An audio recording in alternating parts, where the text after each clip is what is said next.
ఒక ఛానల్ గురించి, ఇన్‌ఫ్లుయెన్సర్‌ల గురించి ఎవరికీ చెప్పుకోవాలని ఏమి అనిపించదు. ఎందుకంటే, మనం వెళ్ళిపోతూ ఉంటాం. ఛానల్‌లో మన కంటెంట్ చూసుకుంటూ, పేపర్‌లో ఏమొచ్చినాయో, న్యూస్‌లో ఏమొచ్చినాయో అవన్నీ చూసుకుంటూ, ప్రజలకు చెప్పుకుంటూ వెళ్ళిపోతుంటాం.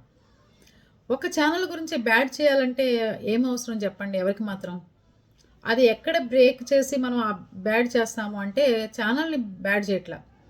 జనాలు నష్టపోకుండా ఉండాలని మనం చెప్తుంటాం. కానీ కొంతమంది వీడియోలు ఏమైనా చేస్తూ ఉంటారంటే, ఎంతసేపు ఎదురుకుండా వాళ్ళని దాడి చేస్తూ, ఎదురుకుండా వాళ్ళని ఇబ్బంది పెడుతూ, ఎదురుకుండా వాళ్ళని ఇబ్బంది గురి చేస్తూ చేస్తుంటారు. కానీ మొన్న మనం ఒక తల్లి మాట ఛానల్‌కి వీడియో చేస్తే పాపం ఎంతోమంది సపోర్ట్‌గా నిలబడి, "అమ్మ అవును మీరు చేసింది కరెక్ట్ అమ్మా. మనం ప్రజలు నష్టపోతున్నారు. ఇలాగే అమ్మా చేయకూడదు. అలా ఒక్కసారి ఆవిడ వల్ల ప్రజలు నష్టపోయారు.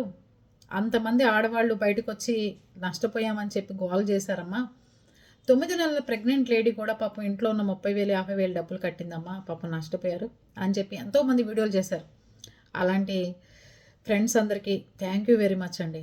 ఎందుకంటే ఒక విషయం మనం మాట్లాడుతున్నాము అంటే అది నిజమై ఉండాలి.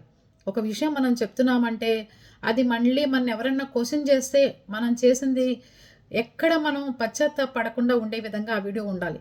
అంతేగాని యూట్యూబ్ కనపడింది కదని ఏది పడితే అది చెప్పేస్తే ఎలా కుదురుతుంది చెప్పండి కదా!